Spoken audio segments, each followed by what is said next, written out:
This is the Voice of Health, sharing health principles, inspiring healthful living, because a healthy lifestyle is medicine. Broadcasting every Monday, Wednesday, and Friday at 11 a.m. Brought to you by the Lifestyle Medicine team of Adventist Medical Center Manila, Health Ministries Department of North Philippine Union Conference, Adventist World Radio, and Hope Channel Philippines. This is the Voice of Health.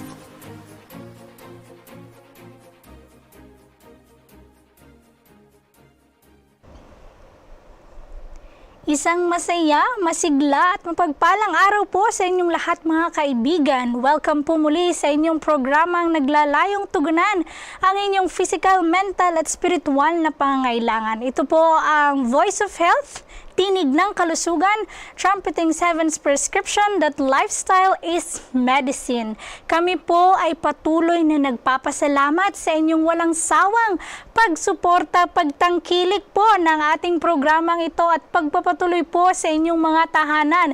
Kaya naman po sa lahat po ng naaabot ng aming tinig sa radyo, 89.1 FM, gayon din po live tayo sa Facebook at mapapanood din po tayo sa GSA Channel 33. Kayo po ay lakas-lakasan na ninyo ang mga volume ng inyong mga telebisyon o ng inyong mga radyo sapagkat ngayong araw po ay isang panibagong makabuluhang talakayan muli ang ating mapapakinggan. At tayo po ay merong isang panauhin na nagpaunlak po muli sa atin upang makapakinig tayo ng isang topiko na talaga namang makakatulong po sa ating bilang tayo po ay patuloy na namumuhay dito sa mundo. Kaya naman po, bago tayo magpatuloy, ay inaanyayahan ko pong lahat na sumandaling yumuko sa ating panalangin. Tayo po ay manalangin. Dakila at mapagpala po namin Diyos, ibinabalik po namin ang papuri at pasasalamat sa inyo sa araw na ito. At sa panahon pong ito ay tangi-tangi po namin idinadalangin ang programang ito na nawa ay maging instrumento kami sa maraming taong nakikinig at nakakapanood ng programang ito. Gamitin kami sa ikapagtatapos ng inyong gawain dito sa sanlibutan, basbasan ang mga makikinig at manonood sa araw na ito sa pangalan ni Jesus. Amen. Yan, kaya naman mga kaibigan, huwag po kayong mawawala sapagkat bibitinin po muna namin kayo bago ko po ay pakilala ang ating pong butihing panauhin. Sa araw po ito, panuorin po muna natin ang video na may pamagat na Interaction is Medicine. Interaction is medicine. The friendly immune booster. What is life without interacting? No man is an island. Each individual is interconnected with one another.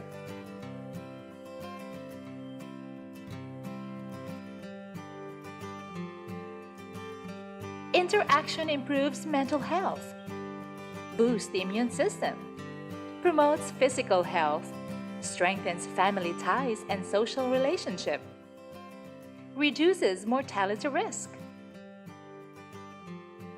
Two are better than one because they have a good reward for their labor. For if they fall, one will lift up his companion. But woe to him who is alone when he falls, for he has no one to help him up. Ecclesiastes 4, verses 9 to 10. Understand more, argue less.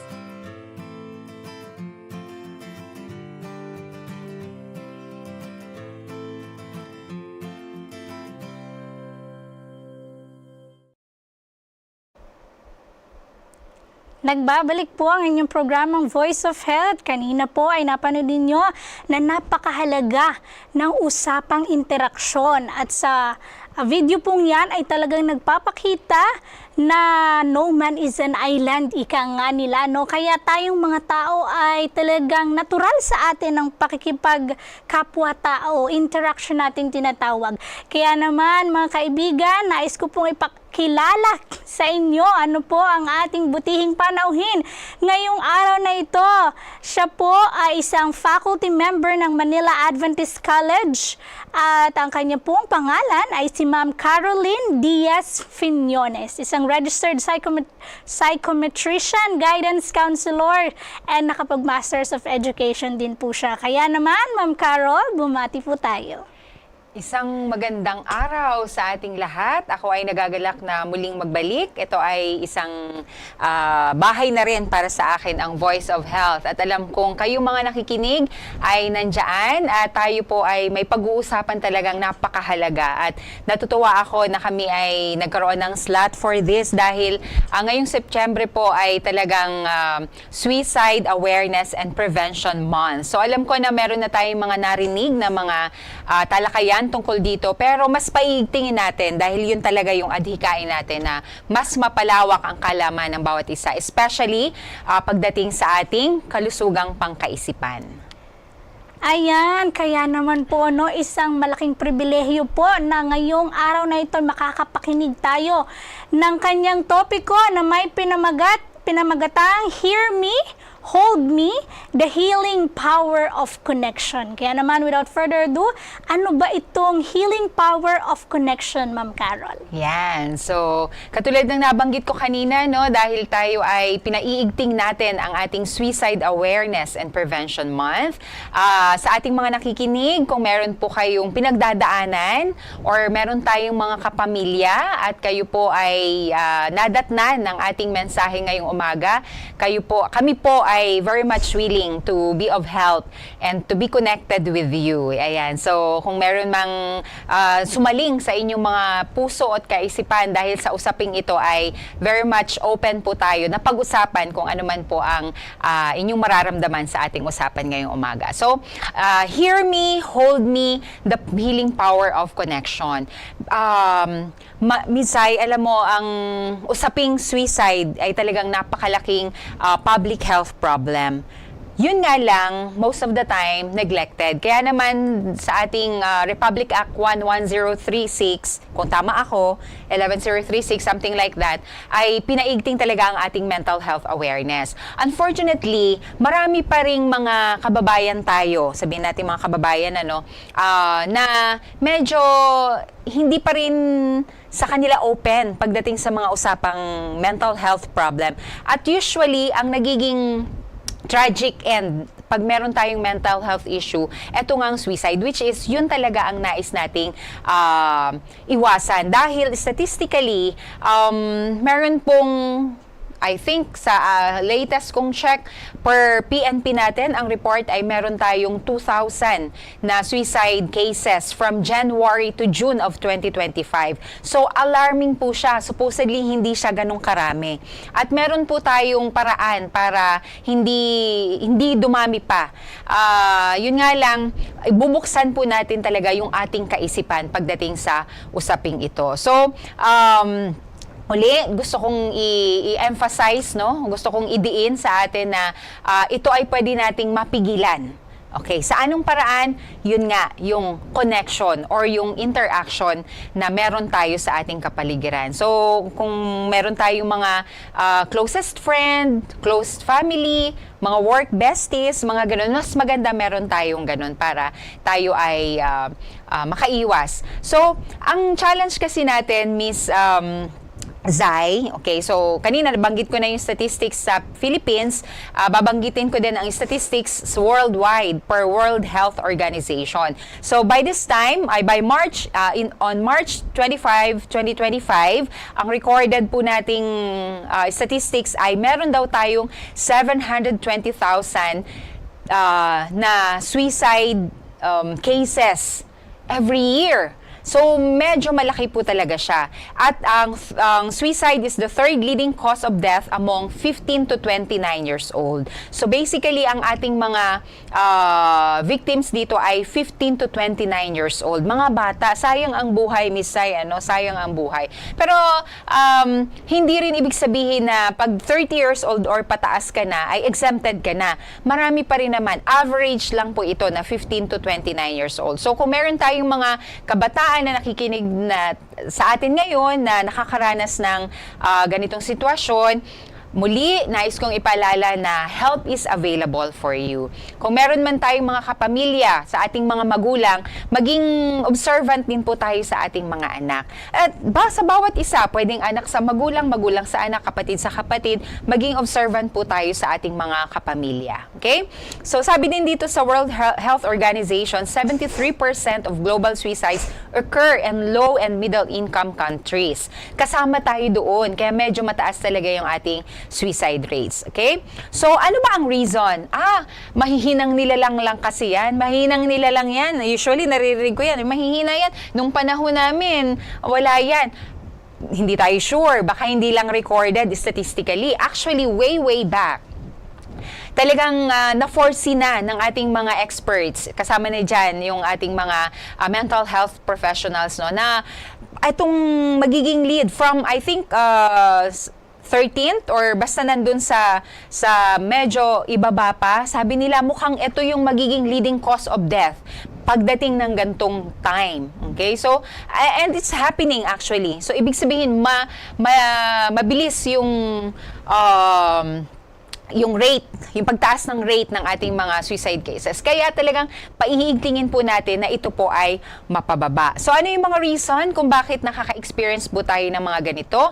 Iba-iba po. Okay? So pwedeng na-influensyahan po ito ng social, cultural, biological, psychological, environmental, at iba-iba pang mga factor. So hindi natin pwedeng sabihin na sa mga kabataan kasi ngayon ay mahihina. Hindi natin pwedeng maging sole reason kung na bakit tayo may mga ganitong public health problem. Okay?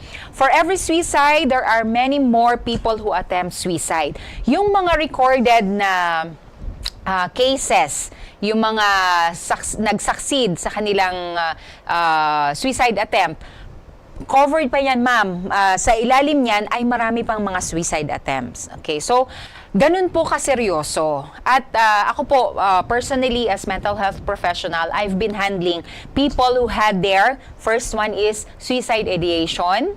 The second one is suicide attempt. By God's grace and mercy ay wala pa namang talagang natuluyan. By God's grace and mercy kasi talagang pinapaigting natin ang pagtulong sa ating mga nakakasalamuha. But it's really a serious problem, okay?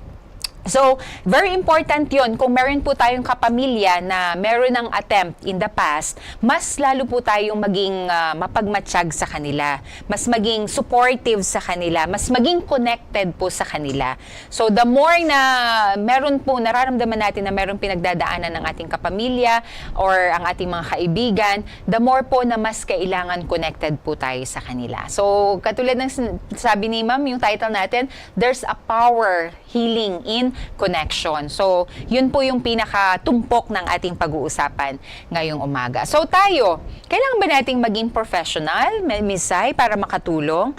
Not necessarily. Okay? So, kayo po ay pinagpala na pakinig or mapakinggan itong mensaheng ito dahil pwedeng mamaya or pwedeng ngayon, pwedeng kayo po ay makasave ng isang buhay. Okay? So, you don't need to get licenses. Hindi nyo kailangan maging psychiatrist, psychologist, guidance counselor, or psychometrician. Just mga simpleng bagay na pakikipag-connect natin sa ating kapamilya or kapatid or kababayan ay pwede tayong makasave ng isang buhay. So, maraming cases ganyan, Miss Sai, no, na talagang decided ng kitilin ang buhay nila. Pero just because one interaction happened with a stranger, they changed their mind. Ayan. So, pwedeng kayo ay maging instrumento para mas mabawasan po natin at makatulong tayo upang magkaroon po ng kahit katiting na pag-asa yung mga nawawalan ng pag-asa. So, ang importante, alam ninyo, kailan ba ako papasok? Paano ko ba malalaman na tutulungan ko na ito? Ayan, so dumidire-diretso na ako, Miss Sai, no? Okay, so paano ba? So, kung ikaw na nakikinig ngayon, paano ba? Okay? Paano ko ba malalaman na kailangan na ng tulong ng aking kapamilya or ng ating mga kababayan? The first one is, kung napapansin ninyo na meron na siyang withdrawal from friends, family, or nagbago na yung kanyang usual activities. from masayahin, naging malungkutin. Okay? So, or mahilig siya sa gantong sports and then suddenly, ayaw niya nang gawin yung sports na yun. Or pwedeng, i-check nyo din sa mga sarili nyo kasi baka tayo mismo ang nakakaranas ng mga ganitong bagay. Okay? So, minsan kasi, akala natin tayo ay okay pa.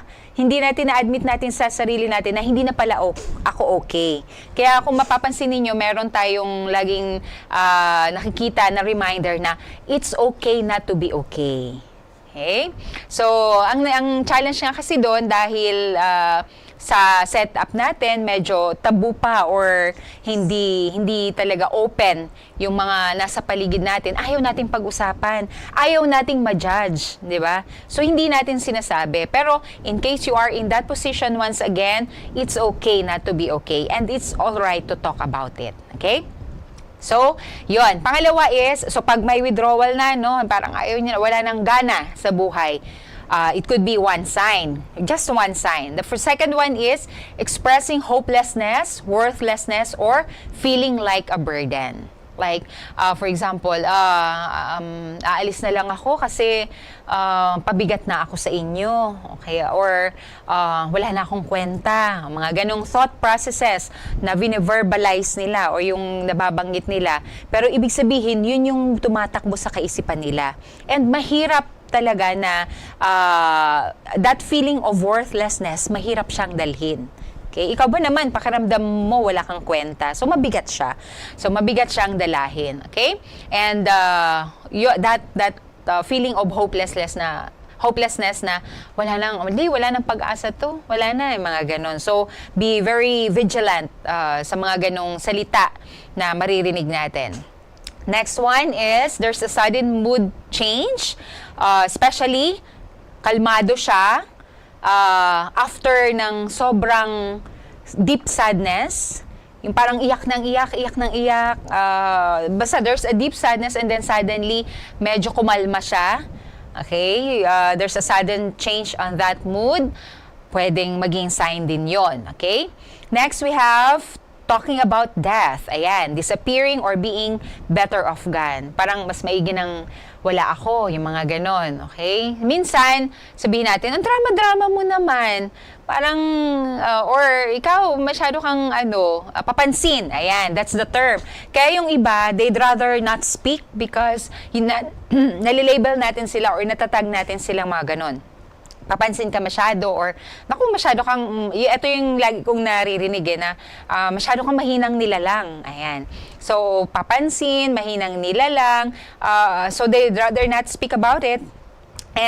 But if we keep on hearing from our family members or from our loved ones yung they'd rather be gone, or mas maiging wala na lang ako, or mas maiging mag-disappear na lang ako, take it as a hint. Okay? Next, so, minsan kahit sa joke na paraan, Misay, okay? So kahit sa joke na paraan, basta paulit-ulit, kumustahin na natin siya kaagad. Kumusta ka ba? Ano bang pinagdadaanan mo? Okay? And usually, we are not to shut down yung mga ganong usapan. Okay? So, pag meron nag-open sa atin na parang gusto ko nang mawala sa mundo, okay? And then, kung close mo naman at alam mong may pinagdadaanan, lalo't alam mo may pinagdadaanan at alam mong talagang seryoso siya sa kanyang sinasabi, huwag nating sabihin na, nakakatakot ka naman. Hindi ganon. Let's journey with that person. Okay? So, later I will talk more about it on how we can handle this kind of situation. Okay?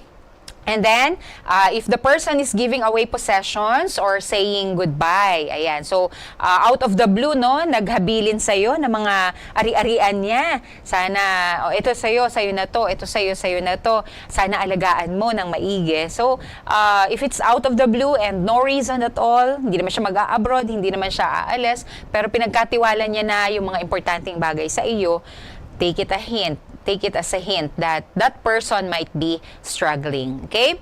Is increased substance use or risky behavior. Ayan, yung parang wala nang pakialam sa danger or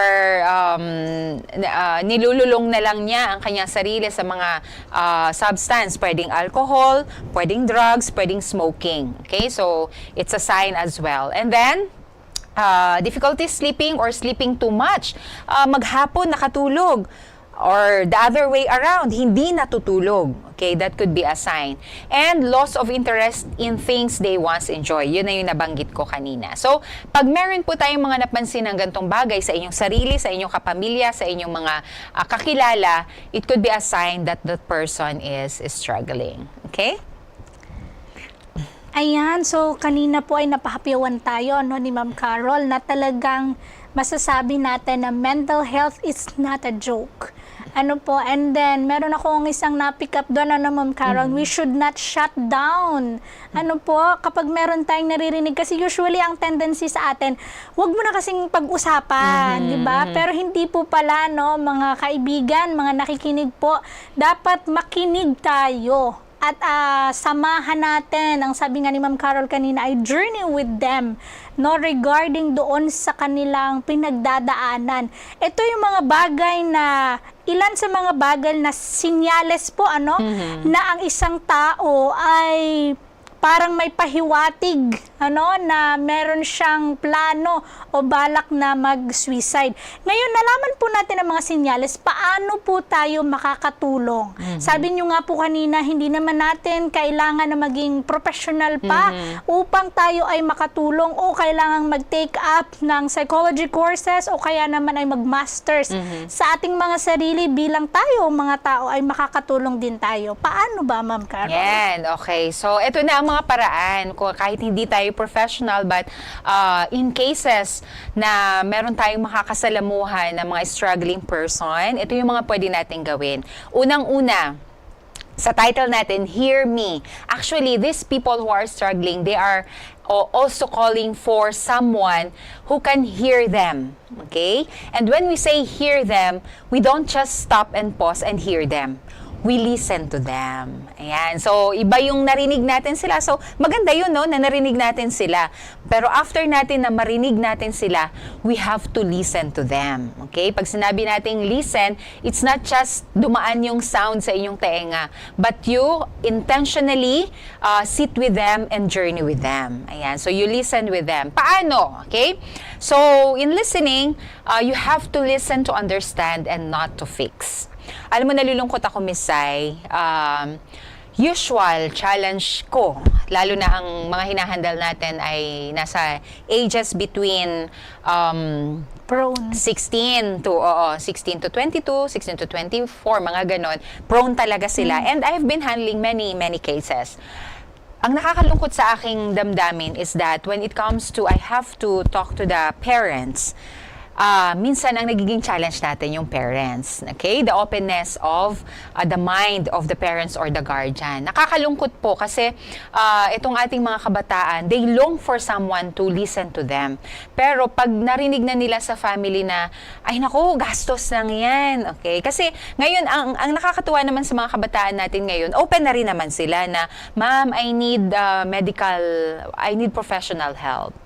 The challenge is the support of the family.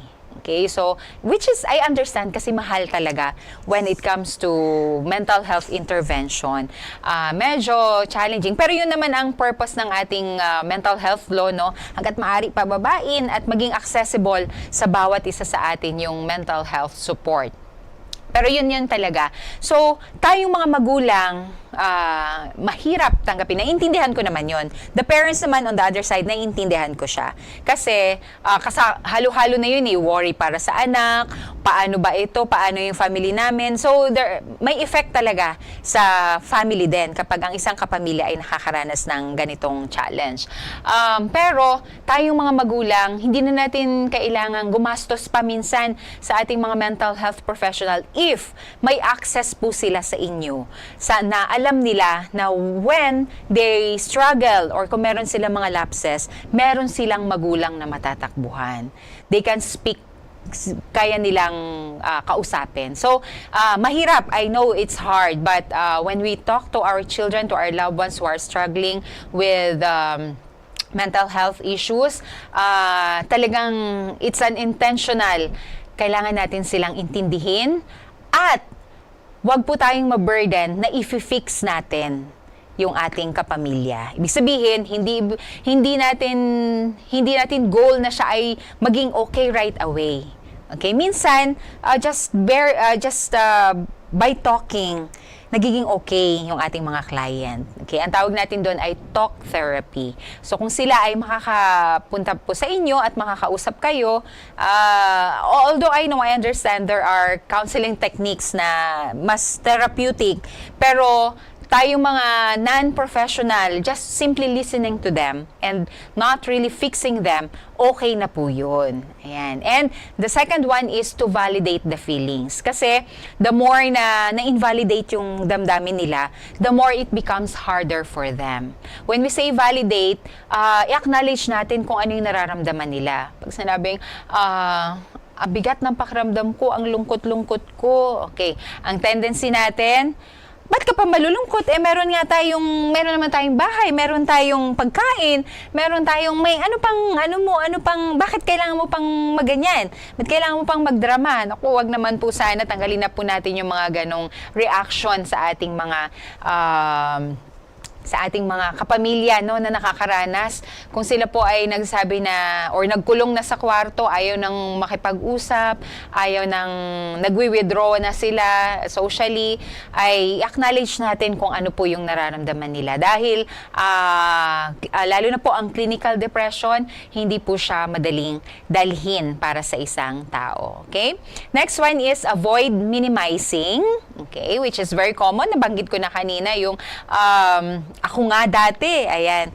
Ako nga, nung panahon nga namin, kailangan mo pang maglakad ng malayo sa eskwelahan. Ikaw ngayon, hatid sundo ka pa, tapos may depression ka pang nalalaman. Ayan, so let's avoid minimizing. Okay, hindi po yan makakatulong para sa ating mga kapamilya. Okay, the next one is ask open-ended questions. So, you can check kung meron po tayong kapamilya na nakakaranas ng ganitong sitwasyon. You can check from the internet, may mga self-help doon na mga techniques or mga help techniques on how we can deal with our family members. Kasi, katulad ng lagi kong sinasabi sa mga kapamilya ng ating mga clients is that it's a journey not just of one. Okay? So, ipag-pray po natin na wala pong makaranas sa ating pamilya ng ganitong sitwasyon. Pero kung nandiyan na po, ay katulad ng ibang mga sakit na acceptable sa society, 'di ba? Ganun din po ang sakit na dinadanas ng ating may mga mental health issues or mental health problems. Ganun din po yung journey nila. Mahirap din po at ganun din po sa bawat isang kapamilya. Ayan. So, pwede nating wag lang natin tanungin ng yes or no, answerable by yes or no. Let's ask open-ended questions sa ating mga kapamilya. And of course, kung kaibigan ka or kung kapamilya ka, make a follow-up. Kumustahin natin from time to time. Ayan. Actually, meron pong power ang salitang kumusta. Ayan. So, merong nakapag-share sa akin din before that, he was thinking he has this high suicide ideation. He's actually very compelled na. Yung parang na siya, ito na, decided na ako. Pero, suddenly, merong friend na nangumusta sa kanya. Kumusta? Out of the blue. Kumusta? And that saved one life. Okay? So, from time to time, tayo po ay mangumusta ng ating mga kaibigan, kapamilya. Hindi natin alam, baka sila po ay yun lang, nangangailangan lang ng isang salitang kumusta. So, make a follow-up. That will be a very great help already. Ayan, okay? Another one is, okay, so you will listen. Okay? Gusto kong siguro sa iba sa inyo ay alam na ito, pero Ma'am Sai, pwede ba natin gawin ang ganito at ilagay natin sa ating tenga? At ang ating isang kamay sa ating kabilang tenga? At pagtagpuin natin, ano ang mafo-form natin? Ayan. Ito ay isang puso. Ayan. So, tayo daw po, ang ating pakikinig ay talagang isang pag-show. Ano ba yun? Pagpapakita. Ayan. Isang pagpapakita ng ating care at pagmamahal. Ayan. So, you just by listening, tayo po ay nakapagpapakita ng pagmamahal. Okay? So, when we listen naman, next one is, kapag tayo ay nakikinig, make sure that we are fully present. Okay? So, present tayo. When we say present, ay, nangusta ka nga, kumusta? Tapos, nandun ka na sa cellphone mo, wala na yung attention mo, or shallow yung pangangamusta natin, hindi rin siya helpful. Hindi rin siya effective para tayo ay makatulong. Okay? So, make sure that you put away distractions when we listen to them. Pag halimbawa, may pumunta sa'yo, umiiyak, at siya ay talagang nabibigat ang loob, ay let's show our full attention to that person. Put away distractions. And make an eye contact yan. So, when we listen to them, make an eye contact. Ngayon, kung digital naman, kumusta? Make sure that you have the response. Okay? Maganda na makareceive siya ng response right away. At least ma-affirm siya. Okay? And be engaged. Ibig sabihin, mararamdaman kasi ng isang tao kung ikaw ay interesado talaga sa kanyang pinagdadaanan or wala lang sa iyo. Okay, so mas mabibigatan yung ating mga kapamilya or ang ating mga kaibigan na nakakaranas ng ganitong sitwasyon kapag alam nila, pag disconnected ka rin sa kanila. Okay, so be engaged, avoid distractions, na doble ata, and then just simply care. Okay, ibig sabihin ay just let them feel that you care. Okay? So sabi nga dito, one meaningful relationship can buffer against suicidal thoughts. Okay? So, one meaningful relationship can buffer against suicidal thoughts. So, kung merong isang tao na pinagkakatiwalaan ikaw, mas maganda na you have the connection with that person. Ganun din, ikaw na pinagkakatiwalaan itong taong nakakaranas ng ganitong sitwasyon, mas maganda connected ka sa kanya. Okay? Kahit isa ka lang, then lahat ng suicide thoughts na pwedeng maglinger sa mind ng isang tao, kapag alam niya na merong isang nakakonect sa kanya, that will give that person a hope. Okay? So, ayan. May... Ayan, so kanina, tinuruan po tayo ni Ma'am Carol na makinig at hindi lang makinig, no, be present, hindi po absent-minded. Present ka nga, pero absent-minded ka nga. And meron din tayong natutunan, na yung palang ganitong sign is hindi lang pang posing kapag tayo ay magpipicture, kundi yun pala ay isang mahalagang bagay din na ang ibig sabihin ay pakikinig at makakapag-form ng isang puso na kung saan ay ang damdamin ng isang tao ay matutulungan ninyo. Ayan, so sa pagbabalik po ng ating programa, dyan lang po kayo dahil marami pa po tayong matututunan tungkol dito sa healing power of connection naman. Panoorin po muna natin itong We Can Help You video.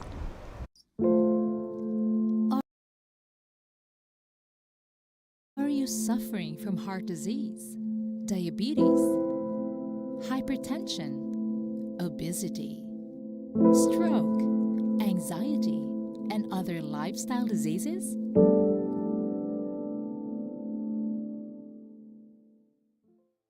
We can help you.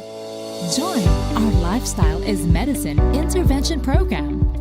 This is a 6-week virtual health program, Tuesdays and Thursdays at 6 to 8 p.m. that will bring your lifestyle doctors and dietitians right where you are. There will be scientific evidence-based lectures, health screening, cooking demonstrations, workbook, and recipes that will help you in your health journey. Find out what is the optimal nutrition for your health conditions and activities fit for you. This holistic lifestyle intervention program will help you and your family to experience the best life in the midst of uncertainty and stressful living. Contact us at MAEd Lifestyle Medicine Facebook page for details and registration. Join now!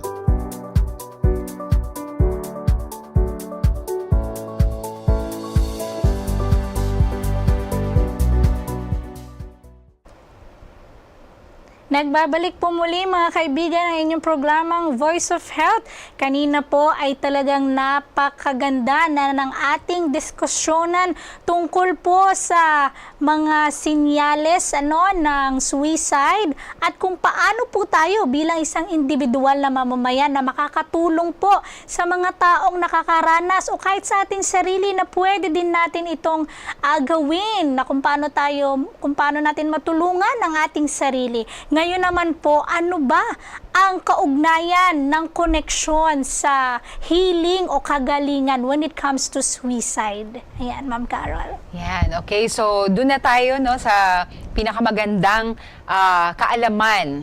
Bakit nga ba kailangan connected tayo sa mga taong nakakaranas ng mental health issues? Okay? It's because number one is human brains are wired for belonging. Social connection reduces stress and boosts resilience. Kaya importante na meron kang yung maka-jive. Okay, 'di ba usual naman 'yan sa workplace natin or kahit sa bahay natin, no, kahit disconnected tayong buong pamilya pero may isa kang parang kakampi, parang gano'n. Importante po 'yon. Ang challenge natin ngayon is that kapag nawalan na ng pag-asa ang isang tao, kumbaga very hopeless na siya, wala pa siyang makapitan. Doon na talaga, medyo nasa losing side na. Kaya importante na meron at merong makakapitan or merong connected, may connection sa isang tao, sa isang bagay, sa isang realm. Mamaya, pag-uusapan natin yan. Kung wala ka mang connection sa tao ngayon, meron pa ring pag-asa, meron kang pwedeng konektahan or tama ba ang term ko? Meron pagkapitan, meron kang pwedeng kapitan. Ayan. So, pero ngayon, i-check nyo sino ba ang mga makakapitan ko ngayon sa aking paligid. Ayan. So, because we were created in that way na kailangan may connection tayo. Nabanggit na ni Ma'am Zai kanina yon, no, na no man is an island. Hindi pwedeng mamuhay lang talaga tayo mag-isa at hindi natin kakailanganin. So, kailangan po natin ang bawat isa. Okay?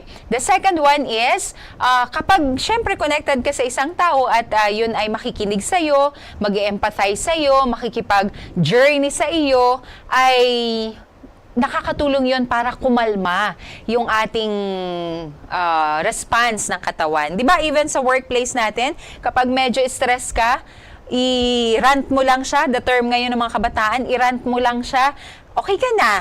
Okay? So, nagkakaroon ng pagkalma sa iyong katawan kapag merong nakikinig sa'yo. Okay? The third one is, feeling heard and supported can make the difference between despair and hope. Ayan. So, pag pakiramdam mo ay talagang wala kang kakampi, definitely, magiging desperado ka or desperada. Parang wala, ano bang nangyayari sa buhay ko? Wala talagang kwenta ito. So, pero, on the other side, on the other hand, kapag ikaw naman ay nakaramdam na merong nakakaunawa sa iyo, nagkakaroon ka ng pag-asa. Yun. So, yung pakiramdam lang na yun na napakinggan ka, katulad nung nabanggit ko ng kwento kanina, the stranger, okay, hindi niya kaano-ano, nung nakausap niya at napakinggan siya, bumulwak yung pag-asa dun sa tao na yun. So, kapag ikaw ay napakinggan, ay yun talaga ay definitely magkakaroon ng pag-asa. Kaya tayo ay makikinig sa ating mga kapatid, sa ating mga, sa mga tao sa ating paligid. Okay? And lastly, the connection builds resilience. Ayan. So, kapag meron tayong pinagkakapitan, ay kahit anong bagyo or kahit na anong dagok ng buhay, alam natin na kahit tayo ay mag-sway at lumugbok na, pero merong hihila sa atin pataas. Meron tayong pag-asa na merong hihila sa akin pataas. At it will help or makakatulong sa atin para bumalik ulit or mag-bounce back mula sa mga pagkawala, sa ating mga dalahin sa buhay at sa ating mga sakit sa damdamin. Ayan. So, it's very important. So, meron lang po tayong makakapitan, ay tayo po ay siguradong magiging matagumpay para labanan kung ano man yung attempt or suicide ideation na meron tayo. At On the other hand, tayo ay pinagkakapitan, tayo ay makakatulong para sila ay magkaroon ng kaalwahan sa kanilang mga mabibigat na kaisipan. So that's the power of connection. So let's be connected with our loved ones and with the people around us. Okay? So meron lang akong gustong i-share na very favorite kong story sa Bible na kung saan pinakita doon na kapag meron kang makakapitan, ay ikaw ay makakasurvive. Ayan. So, meron din po tayong mga ito ay favorite Bible character ko when it comes to this story na lagi ko ding sinishare sa ating mga client, no? Si Elijah. Ayan. So, si Elijah ay isang Bible character po sa mga first time pong marinig kung sino po si Elijah.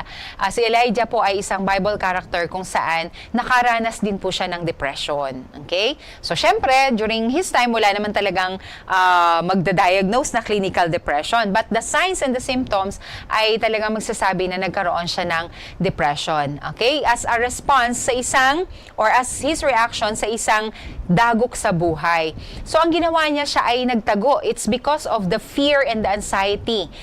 Yung mga takot niya, yun yung nagdala sa kanya para siya ay mag-withdraw sa kanyang mga gawain, magtago, at talagang tulog na lang siya ng tulog, tulog na lang siya ng tulog. Ayaw niya na, nag-shutdown siya. Ayoko na, okay? Pero, siya naman po ay merong pinagkakapitan, okay? So, wala siyang kaibigan, no people around him, pero meron siyang pinagkapitan. Sino yon? Okay? Okay, eto na. Kung wala po kayong kaibigan, walang kapamilya na mapagkakapitan, meron po tayong pag-asa. We have our God the Father in heaven. Ayan. So, He's very much willing to connect with us. Makipag-connect lang po tayo sa Kanya. Ang Kanya pong kamay ay naka-extend sa ating lahat at waiting na tayo po ay kumapit sa Kanya at makipag-connect sa Kanya. So, ito ang connection ni Elijah. Ang Panginoon, during that time, hindi sinabi na, Elijah, ano ba yan? Pagkatapos kitang pakitaan ng lahat ng miracles, pagkatapos kong ipakita kung gaano ako ka-powerful, pagkatapos kong ipakita through you, yung kung gaano ako ka-powerful, tapos ganyan magtatago ka, walang pagsusumbat ang Panginoon na ginawa kay Elijah. That's how God connected to this suffering individual. So, ganun din po tayo. Kapag merong nag-withdraw, merong pinagdaanan, merong challenge, ay iwasan na natin yung blame game. Iwasan na natin yung sumbat. Okay? O minsan sasabihin natin, ikaw kasi kaka-cellphone mo yan. Ayan. So, iwasan na natin yung mga ganun, no? Let's just journey. Okay? Nandun lang tayo sa tabi niya.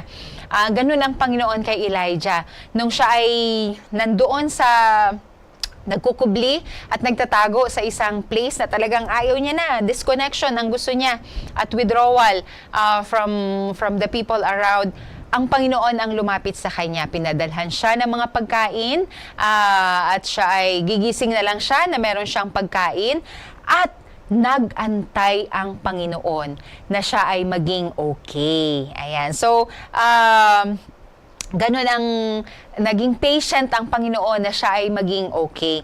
Just merely by staying in His side, or staying in Elijah's side, nag-antay siya, nag-antay ang Panginoon. So tayo din po, no, if we want our connection to be a healing power to the people around us, tayo po ay magiging patient enough. Okay? Tayong mga kapamilya, tayo po yung unang magiging patient enough sa ating mga kapamilya.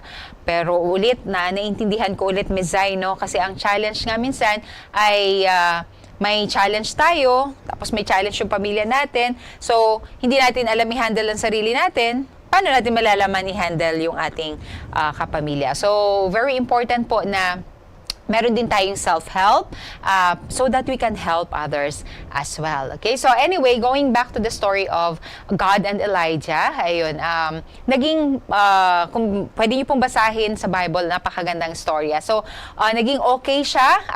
During this time, ay naging comforter and provider ang Panginoon. So tayo din po, during the darkest times ng ating mga mahal sa buhay, let's be there comforter and their provider. So, yun ang isang napakagandang halimbawa na merong healing power ang connection natin sa bawat isa.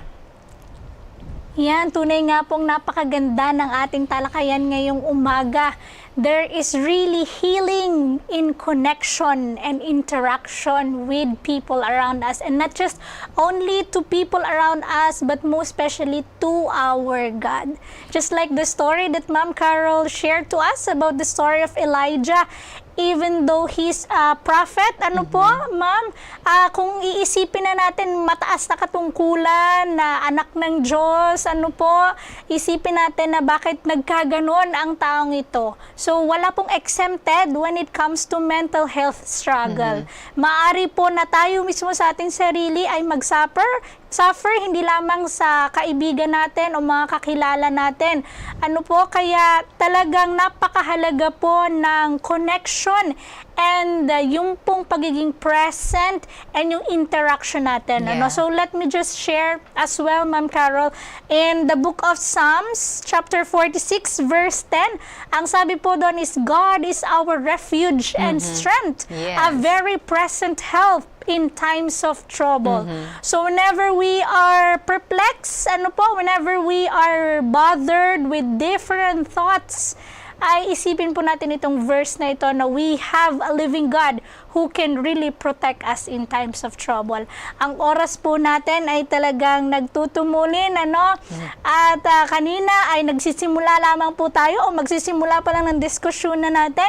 Ay ngayon po ay malapit na tayong magtapos. Closing. Kung kaya, ma'am, ay meron pa po ba kayong mga few last important words sa ating mga tagapakinig bago po tayo magtapos? Yan. Okay, so ito po ang ating mga huling message sa ating usapan ngayong araw. Okay? So, sasabihin niyo ba, so pag may connection na ba ako sa aking kapamilya, okay na? Is it a cure already? Of course. Connection is not a cure, but it's a lifeline. Okay? So, when we say lifeline, pwede siyang maging, lalo na sa mga nawawala ng pag-asa sa buhay, pwedeng madugtungan yung ating, madugtungan yung kanilang mga buhay instead na i-end po iyon. Ayan. So, maraming salamat po, no? Ma'am, meron lamang po kami mga ilang katanungan bago tayo tuluyang magtapos. Ito po yung mga known na katanungan, no, sa ating lipunan. How to reach out dun sa mga friends na parang ayaw naman talaga magpa-reach out. Because just like what you've said earlier, tabu pa. Especially sa ating mga Pilipino. When we try to open up, this mental health issues or problems, sasabihin nga, ay lang yan kasi, baka ngayon lang naiisip mo lang, dahil may pinagdadaanan ka lang. So how are we going to do the step 1 dun sa mga taong ayaw naman talaga magpa-reach out? Ganyan. Yes, okay. Katulad nung unang-unang sign natin, no, na sa mga talagang may pinagdadaanan, withdrawal. So talagang lalayo yan sa atin, magtatago, ayaw magpa-reach out. Totoo po yun. At challenge din po yan sa ating mga kapamilya, sa ating mga kaibigan, no, na talagang gusto ring tumulong. The first one is just be by their side. Katulad nung ginawa ng Panginoon, no words, okay? Just be consistently by their side. Nararamdaman nila yun. Alam nila yun, okay? So for example, lumayo. Just keep on making kumusta. Kumusta ka? Iparamdam nyo. But of course, do not be insistent. Na, mag-reply ka naman, ganyan-ganyan. Just make them feel that you are with them.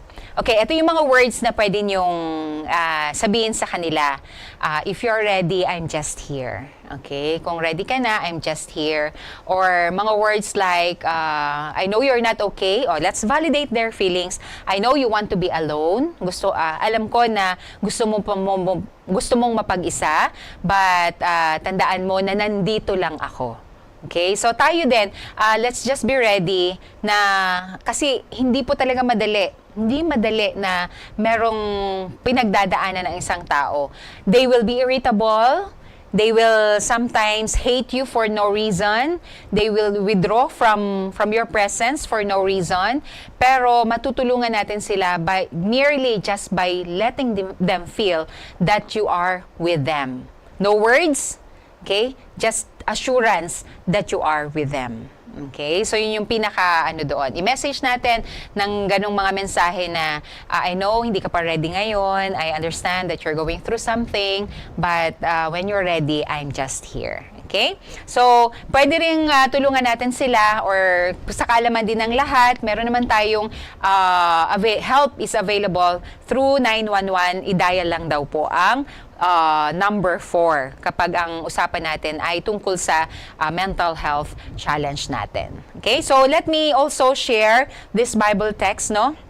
In Proverbs 16:24, gracious words are a honeycomb, sweet to the soul and healing to the bones. You can look for sweet words. Okay, if you are journeying with a friend or a family members, piliin natin yung mga salita na i-share natin sa kanila. It has to be an assurance that you journey with them and that you are with them no matter what. Yan. So, hashtag walang iwanan. Yun. Ganun po yun. Hashtag walang iwanan hanggang dulo. Yes. When you are journeying with someone who is suffering from a mental health problem. Misay, Yes. I don't want to miss this out, no? Siguro may mga question din. Paano, ma'am, kung usapang magsisuicide na ako or eto na, decided na ako. Minsan, ang tendency natin is matakot, no? Or minsan, ang tendency natin is, ano ka ba? Igaganon natin sila. Usual approach or the approach that we could do or which professionals do in this times sa mga ganitong pagkakataon na pwede natin gawin ay yan, just the same, we journey with them. What's your plan? Okay, so when you say we journey with them, we go with ano bang nangyayari sa kaisipan nila? Ano bang nasa isipan nila? Pwede nating tanungin, what's your plan? Okay? Hindi ibig sabihin nun na parang ina-affirm natin na, sige, so that we will know. For example, sinabi nila na gusto kong tumalon sa bridge. At least you have an idea. Okay? You have an idea. Ibig sabihin, ito yung panahon na hindi mo siya hahayaan na makapunta sa mga places na pwede niyang gawin yung iniisip niya. Okay, or for example, ang sagot niya is, iinom na lang ako ng gamot, ng maraming pills. That would mean, bilang kapamilya, bilang kaibigan, maging alert tayo na hindi siya magkaroon ng access sa mga ganitong, sa mga medicine. So, we journey with them. We do not shut them up because that's really going through in their mind. Totoong nangyayari yun sa kaisipan nila. So, the best help that we can do is to journey with them in this time of troubled mind that they are having. Okay? So, ano pa ba? Baka ma-miss out ko pa. Ano pa mga pwede? Kasi, katulad ng banggit ko kanina, no? Low cost prevention po ito. Hindi natin kailangang gumastos pa. Kaysa makita na lang natin na nakaratay yung ating kapamilya or kaibigan, mas maganda na as early as possible ay ma-prevent na natin yung mga ganitong tragic moment. Yan. So, hindi naman po talaga kailangan maging mahal, sapagkat ilan po sa mga nabanggit ni Ma'am Carol na makakatulong sa atin at atin pong pwedeng i-adapt, bilang sa ating mga sarili o bilang mga help din, malaking tulong sa mga kaibigan natin o kakilala na nagsasuffer po ng ganitong problema ay ang maging present lang po talaga. Pangalawa, kapag nandun na siya sa thought na meron na talaga siyang suicidal, huwag po kayong mataranta. Hindi po dapat sabayan nyo rin o i-provoke nyo rin yung taong yon, kundi tulungan nyo siya na tanungin, ang sabi ni Ma'am kanina, kung ano yung plano at sa pamamagitan nun malalaman nyo kung ano yung step by step na pwede niyang gawin. Kaya naman po, kung gusto nyo po na matulungan pa namin kayo, ay sa Lifestyle is Medicine Department po ay meron pong gaganapin na Lifestyle is Medicine Intervention Program. Ito po ay by God's Grace, batch 17 na po tayo on October 21, 2025. And next week po, sa October 7, that will be Tuesday, 5:30 p.m. magkakaroon po muli tayo ng info session or informative session po tungkol po dito sa programang Lifestyle is Medicine Intervention Program. At ang good news po namin sa inyo, kapag kayo po ay pumasok on October 7, that to be next week, meron pong mga iba't ibang topiko na malalaman ninyo kung paano ba i-conquer and win against chronic lifestyle diseases. At ito po ay libre lamang on October 7. Sa mga nakatutok po sa ating Facebook Live ngayong umaga, ay nakikita niyo po sa inyong screen ang link. At pwede po kayong pumasok doon sa link na yon via Zoom. And this is purely online. So bagamat online, ay tinitiyak ko po sa inyo na marami po kayong tututunan at malalaman. At ang number 1 po na tinitiyak ko din po sa inyo ay magkakaroon po kayo ng mga panibagong kaibigan. At ito pong pinag-usapan natin, connection and interconnection with each other. Even though it's online, magkakaroon din po kayo ng isang circle of friends o community na tutulong po sa inyong journey. Kaya naman po, nagpapasalamat po kami sa inyong pagtutok at pagsubaybay sa loob ng isang oras na ating talakayan at diskusyonan ngayong umaga. Sa ating pong pagtatapos, hilingan po natin si Ma'am Carol sa isang maikling panalangin. Tayo ay manalangin. Panginoon, amin pong pinupuri at pinasasalamatan ang inyo pong kabutihan. At alam po namin, Panginoon, na samantalang kami po ay naninirahan sa mundong ibabaw, kami po ay hindi exempted sa mga challenges, Panginoon, at alam po namin ang aming mga kahinaan. Kaya ibinibigay po namin sa inyong mga kamay ang aming mga buhay at ang aming mga kapamilya, kaibigan, at gamitin po kaming instrumento, Panginoon, upang magkaroon ng connection, ng katulad po ng connection ninyo sa amin upang kami po ay patuloy na magkaroon ng pag-asa sa aming mga buhay. Salamat po, Panginoon, sa inyo pong pag-ibig at sa mga pagpapatawad sa aming mga kasalanan sa pangalan ng aming tagapagligtas na si Jesus. Amen. Amen. Maraming salamat po mga kaibigan. Muli po ito yung host, Zay Benitez. Ang Voice of Health po ay patuloy niyong subaybayan every Monday, Wednesday, and Friday sa ganap na 11 a.m. to 12 noon. Magbabahagi sa inyo ng iba't ibang mga diskusyonan at talakayan na makakatulong sa inyong physical, mental, at spiritual na pangangailangan. Ito po ang Voice of Health, tinig ng kalusugan na nagsasabing trumpeting heaven's prescription That lifestyle is medicine. Paalam po.